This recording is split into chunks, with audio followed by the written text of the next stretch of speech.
प्यारे बच्चों 8.2 के यही ऐसे 4 क्वेश्चन हैं जिन्हें करके टॉपर एग्जाम में जाते हैं और बेहतर मार्क्स लेकर के आते हैं दोस्तों, क्योंकि ये 4 ऐसे वायरल क्वेश्चंस हैं जो बोर्ड एग्जाम में हर साल पूछे जाते हैं, बस बदल बदल के।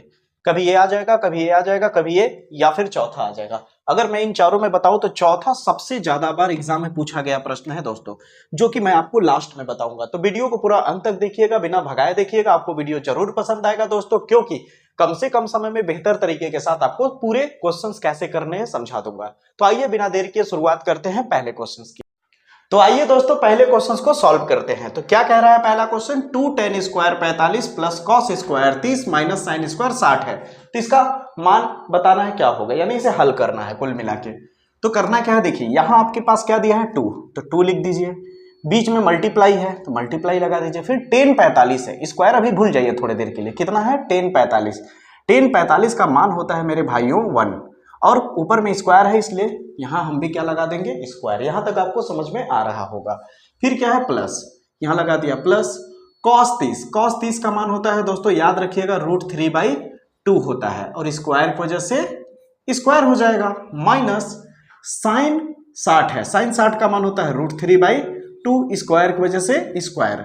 यहां तक आपको समझ में आ गया होगा। अब देखिए दोस्तों, ये √3/2 के ऊपर होल स्क्वायर, यहां भी √3/2 के ऊपर होल स्क्वायर, यानी ए और ए वैल्यू सेम है, और ए वैल्यू आपका माइनस में है और ए वैल्यू आपका प्लस में है। तो प्लस माइनस माइनस आदेश दिया घटाने के लिए, तो सेम में से सेम घटाओगे तो 0 बचेगा, यानी कुल मिला के कट जाएगा। तो आपके पास बचा क्या, 2 × 1 का स्क्वायर 1 ही रहेगा, और 2 1 जा 2। आपका आंसर आ गया।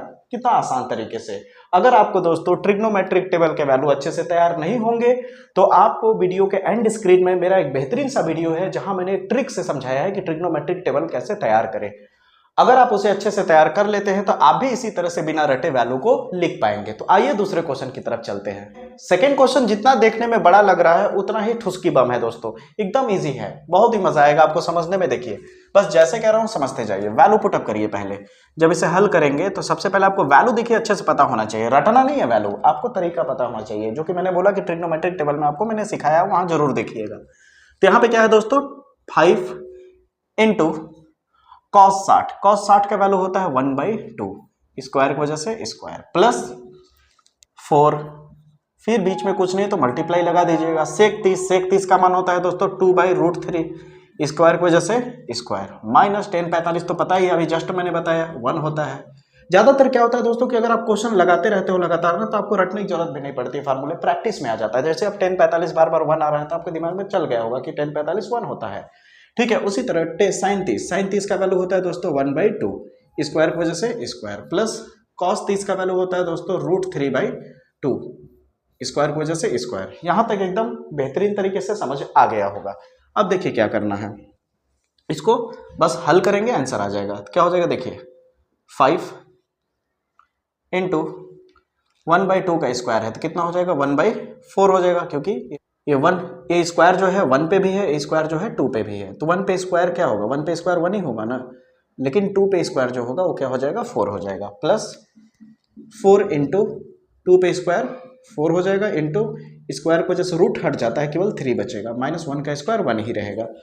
नीचे क्या हो जाएगा 1/4 हो जाएगा, प्लस स्क्वायर को जैसे रूट हट जाएगा 3 बचेगा, और 2 का स्क्वायर कितना हो जाएगा 4 हो जाएगा। यहाँ तक आपको समझ में आना चाहिए दोस्तों।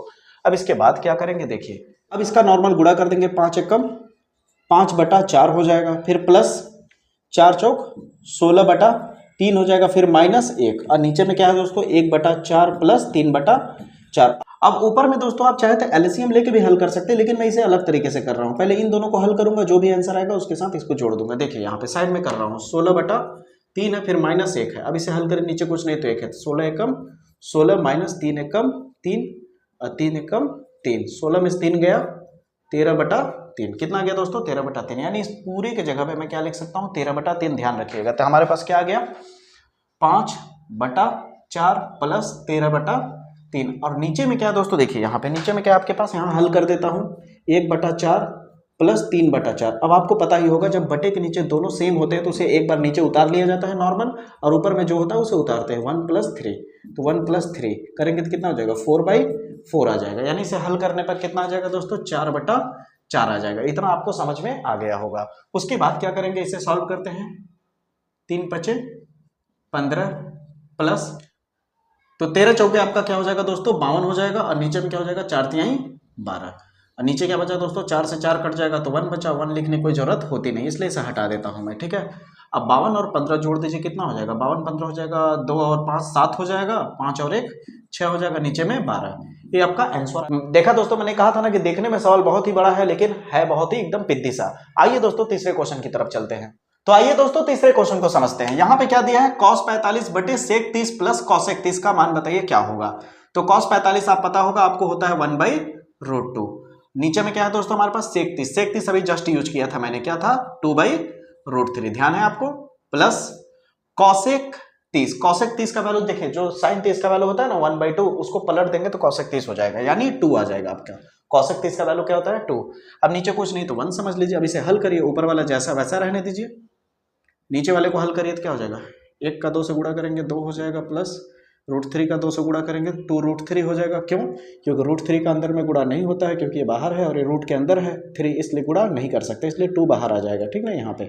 अब देखिए √3 का 1 से करेंगे तो √3 ही रहेगा। ठीक है दोस्तों, यहाँ तक आपको समझ में आ गया होगा। अब याद रखिए, जब बटे के नीचे होता है तो पलटी मार जाता है। पलटी मारने का मतलब क्या है, देखिए जैसे मान लीजिए मेरे पास 5/3 बटे 2/7 है मान लीजिए, ठीक ना, तो ऊपर वाला जैसे का तैसा रहता है और गुणा का चिन्ह लगता है, नीचे वाला पलट जाता है, 7 ऊपर और 2 नीचे। ये बात आप ध्यान रखिएगा। तो वही काम मैं यहाँ करने जा रहा हूँ, ठीक है। एक एक पॉइंट बताऊंगा दोस्तों ताकि आपको कहीं डाउट ना होने पाए। वीडियो पसंद आने पे दोस्तों को शेयर बस कर दीजिएगा। आप यहाँ पे 2 है ना दोस्तों, तो यहाँ पे क्या हो जाएगा 2 हो जाएगा, मल्टीप्लाई पलट जाएगा, ये √3 ऊपर हो जाएगा और क्या हो जाएगा नीचे 2 + 2√3। यहाँ तक आपको क्लियर हो गया होगा दोस्तों। अब आगे देखिए क्या करना है। आगे बहुत ही एक छोटा सा काम करेंगे, आपका आंसर आ जाएगा। अब कहेंगे क्या करना है सर जी, बता रहा हूँ मैं क्या करना है। √3 यहाँ भी 2 यहाँ भी 2 कॉमन ले लीजिए, ठीक है। क्या कर लीजिए 2 बाहर कॉमन ले लीजिए। क्या हो गया दोस्तों 2 कॉमन लेंगे तो बाहर तो √2 पहले से ही है, अब अंदर क्या बचा, जब 2 आप यहाँ दोनों में से कॉमन ले लिए तो यहाँ 1 बचा, क्या बचा 1, फिर प्लस यहाँ पे क्या बचा √3 बचा। देख लीजिए एक बार और, यहाँ से 2 जब मैंने कॉमन लिया तो यहाँ से भी 2 हटेगा, यहाँ से भी 2 हटेगा, तो यहाँ कुछ नहीं था तो क्या बचा 1 बचा। जब बाहर निकला तो प्लस उतरा और 2 यहाँ से निकाला तो केवल 3 बचा। ठीक है दोस्तों, अब ध्यान दीजिएगा। इसके बाद क्या करना है, इस √2 का अंदर गुणा करिए। अब तो क्या हो जाएगा √3/2, अंदर में जब गुणा करेंगे तो क्या हो जाएगा, √2 का 1 से करेंगे तो √2 ही रहेगा, प्लस √3 का करेंगे तो √6 हो जाएगा। देखिए अब गुणा हो गया, क्यों हुआ, क्योंकि ये भी रूट के अंदर ये भी रूट के अंदर, इसलिए गुणा हो सकता है। अब इसके बाद क्या करेंगे, देखिए दोस्तों √3/2 लिखिए। बस एक छोटा सा काम कर दीजिए, जो √2 + 6 है इसे आप चाहो तो लिख सकते हो 6 + √2। भाई प्लस में आगे पीछे कर सकते हो, कोई दिक्कत की बात नहीं है। इतना हो जाने के बाद क्या करना है, यही जो √6 + 2 है इसका परिमेयकरण कर देंगे, यानी रेशनलाइज कर देंगे। क्या कर देंगे दोस्तों, रेशनलाइज। तो नीचे में कितना है √6 + √2 है, तो परिमेयकरण का मतलब आपको पता ही होगा दोस्तों क्या होता है। यहाँ प्लस है तो माइनस लगा के ऊपर नीचे गुणा कर देते हैं, √6 - √2, √6 - √2। क्लियर है कि नहीं, बिल्कुल क्लियर होगा। उसके बाद क्या करेंगे देखिए, अब उसके बाद यही 3 का इसे गुणा कर देंगे, तो √3 का √6 से होगा तो कितना हो जाएगा 6 3 18, फिर माइनस √3 का √2 से करेंगे तो कितना हो जाएगा दोस्तों, आपका आ जाएगा √6 आ जाएगा। ठीक है, अब नीचे में क्या बचा आपके पास 2। अब इसके बाद क्या करेंगे दोस्तों, यहाँ पे आप साफ साफ देख पा रहे होंगे, यहाँ फार्मूला बैठ रहा है, एक ब्रैकेट में a + b, एक ब्रैकेट में a - b, यानी किसका फार्मूला है a² - b² का। अगर ऐसे नहीं समझ रहे तो ऐसे समझना, कभी भी अगर 2 ब्रैकेट दिखे, दोनों ब्रैकेट के अंदर का वैल्यू सेम हो, बस चिन्ह अलग अलग हो, तो समझ लेना a² - b² का फार्मूला लगेगा। यानी √6 को मैं चाहूँ तो क्या लिख सकता हूँ, √6 का स्क्वायर माइनस √2 को क्या लिख सकता हूँ, √2 का स्क्वायर। कौन सा फार्मूला लग रहा है, a² - b² का, याद रखिएगा दोस्तों। अब इसके बाद क्या करेंगे, इसके बाद सिंपल सा काम है, तो आंसर आ जाएगा √8 √6, 2 बाहर में है, स्क्वायर की वजह से रूट हट जाएगा, बचा क्या केवल 6, माइनस स्क्वायर की वजह से रूट हट जाएगा, केवल क्या बचेगा 2। ठीक है, तो रूट में 18, रूट में 6, 6 में से 2 घटाएंगे 4, 4 का 2 से गुणा करेंगे 8, यही आंसर है। अब आ गए हैं दोस्तों फोर्थ क्वेश्चन की तरफ आ गए हैं हम लोग, जो कि बहुत ही वायरल क्वेश्चन है। जैसा कि मैंने बताया कि चौथा क्वेश्चन जरूर एकदम आना चाहिए आपको बोर्ड एग्जाम में जाने से पहले। तो क्या है वो क्वेश्चन, आइए देखते हैं। तो दोस्तों यही फोर्थ क्वेश्चन है जो बहुत ही वायरल, बहुत ही पॉपुलर क्वेश्चन है, जो बोर्ड एग्जाम में हर बार पूछा जाता है दोस्तों, इसलिए ऐसे क्वेश्चंस को मिस मत करिएगा, एकदम अच्छे से करके जाइएगा।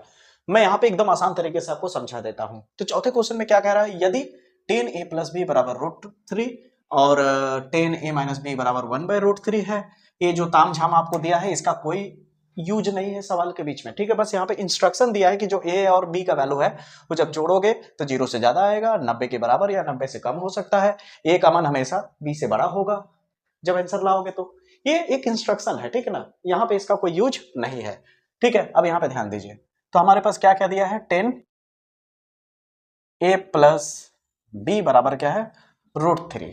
तो आपको करना क्या है, ध्यान से समझिए, 10a प्लस बी बराबर क्या है, √3 और 10a माइनस बी बराबर 1/√3, तो उसको बाद में देखेंगे, पहले इसे सिंपल कर लेते हैं।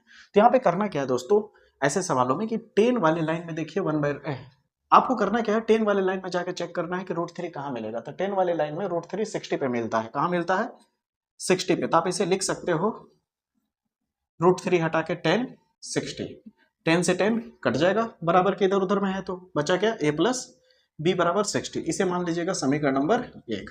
बिल्कुल आसान है, मैंने बताया। इस वाले को भी बिल्कुल इसी तरह सिंपल करना है दोस्तों। क्या दिया है आपके पास, 10a माइनस बी बराबर क्या दिया है, 1/√3। अब 10 वाले लाइन में जाके चेक करेंगे कि 1/√3 कहाँ मिलता है, तो 10 30 पे मिलेगा, कहाँ मिलेगा, 10 30 डिग्री पे, ठीक है। 10 से 10 फिर कट गया, तो बचा क्या, a माइनस बी बराबर 30 डिग्री। इसे नाम दे देंगे समीकरण नंबर 2 का। अब समीकरण 1 और समीकरण 2 को हल कर दीजिए, चाहे आप विलोपन विधि से चाहे प्रतिस्थापन विधि से, तो a और b का जब मान निकल जाएगा हो गया आंसर। तो आइए स्टार्ट करते हैं। यहाँ पे क्या करिएगा, हम लोग विलोपन विधि से हल करेंगे, ठीक ना, तो एलिमिनेट मेथड से। ध्यान दीजिएगा, यहाँ पे समीकरण 1 और समीकरण 2 को हम क्या कर देते हैं, जोड़ देते हैं, समीकरण 1 प्लस 2 करने पे, ठीक है। तो जब समीकरण 1 समीकरण 2 को जोड़ेंगे तो क्या मिलेगा, देखिए a प्लस बी बराबर 60 और नीचे में क्या है, a माइनस बी बराबर 30। आइए जोड़ देते हैं, जोड़ेंगे तो कितना हो जाएगा, 60 और 30 हो जाएगा 90, प्लस b माइनस बी है तो प्लस माइनस माइनस कट जाएगा, बचा क्या, a और a 2a। तो यहाँ पे क्या हो जाएगा, 2a बराबर हो जाएगा दोस्तों 90। तो a बराबर हो जाएगा आपका 90/2 हो जाएगा, काटोगे तो कितना आ जाएगा, a का वैल्यू 45 आ जाएगा। अब a का वैल्यू आपका आ गया है दोस्तों, विलोपन विधि तो आपको पता ही होगा कैसे करते हैं। अब इसी वैल्यू को उठा के चाहे तो आप समीकरण 1 में रखिए, चाहे तो समीकरण 2 में रखिए, तो b का मान आ जाएगा। तो हम लिखते हैं a का मान समीकरण 1 में रखने पर, तो समीकरण 1 यही है ना, तो a की जगह पे कितना हो जाएगा, 45 हो जाएगा। हमारे पास क्या है, a प्लस बी बराबर 60 है, तो a हटा के a की जगह पे क्या रख सकता हूं मैं, 45 रख सकता हूं। तो b बराबर क्या हो जाएगा, 60 और 45 उधर गया तो -45, तो b बराबर हो जाएगा 60 में से 45 घटाएंगे तो आ जाएगा 15 डिग्री। तो a का मान आ गया 45, b का मान आ गया 15 डिग्री, हो गया आंसर। देखा दोस्तों, कितने आसान तरीके से आपने चारों क्वेश्चन को बिल्कुल कम समय में सीख लिया। अब जल्दी से वीडियो को लाइक कर दीजिए, चैनल को सब्सक्राइब कर दीजिए, ताकि मेरी मुलाकात आपसे लगातार होती रहे।